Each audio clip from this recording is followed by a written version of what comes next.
নমস্কার বন্ধুরা, স্নেহার এই সেলো জীবন কথা চ্যানেলে আপনাদের অনেক স্বাগত। আশা করি আপনারা খুবই ভালো আছেন। আপনারা যদি একঘেয়ে দই পটল চিংড়ি বা পটলের বিভিন্ন রকম পদ খেতে খেতে হাঁপিয়ে ওঠেন, তাহলে এই রান্নাটি একবার হলেও ট্রাই করে দেখতে পারেন। আশা করি আপনাদের খুবই ভালো লাগবে। এই জন্য দেখুন, পটল লাগবে। পটলটিকে আমরা যে ছাল তোলা হয়, এভাবে হালকা করে ছাল তুলে ফালি করে কেটে নিয়েছি। আর লাগবে আমাদের আদা, রসুন, টমেটো, তার সাথে কাঁচা লঙ্কা। এই আদা, রসুন ও কাঁচা লঙ্কাটি আমরা একসাথে পেস্ট করে আগে থেকে রেডি করে রাখবো। আর টমেটোটি আমরা রান্নার সময় ব্যবহার করব। তার সাথে লাগবে আমাদের পেঁয়াজ কুচি ও ধনেপাতা।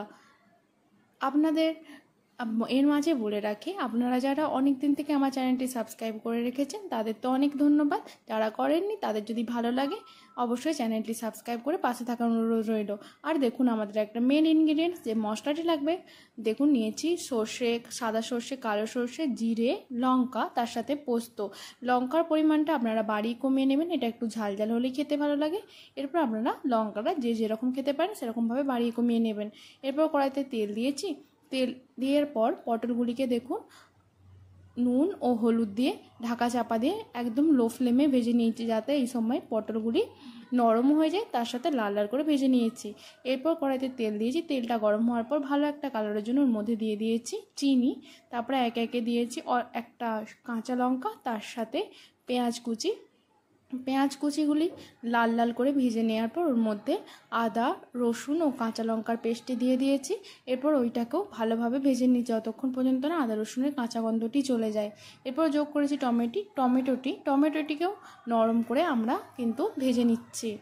এরপর ওর মধ্যে যে সর্ষে, পোস্ত, জিরে ও শুকনো লঙ্কা দিয়ে পেস্ট রেডি করে রেখেছিলাম ওটা দিয়ে দিয়েছি। এটা কিন্তু আর বেশিক্ষণ ভাজা যাবে না, যেহেতু সর্ষে আছে সেক্ষেত্রে কিন্তু তেতো হয়ে যেতে পারে।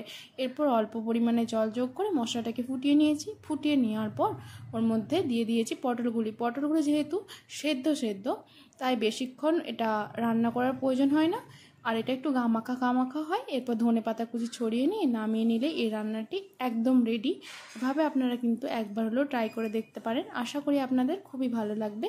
ভালো লাগলে লাইক, শেয়ার, কমেন্ট, সাবস্ক্রাইব করে স্নেহার এই সেলো জীবন কথা চ্যানেলের পাশে থাকার অনুরোধ রইল। পরবর্তীতে নিশ্চয়ই কোনো নতুন রেসিপি নিয়ে আবার ফিরে আসবো। ততক্ষণ পর্যন্ত চ্যানেলটি সাবস্ক্রাইব করে পাশে থাকবেন। আর এই রান্নাটি আপনারা যদি বানিয়ে দেখেন তো কেমন হয়েছে টেস্টটা, তা অবশ্যই কমেন্টে লিখে জানাতে কিন্তু ভুলবেন না। পরবর্তী নতুন রেসিপি নিয়ে নিশ্চয়ই ফিরে আসবো।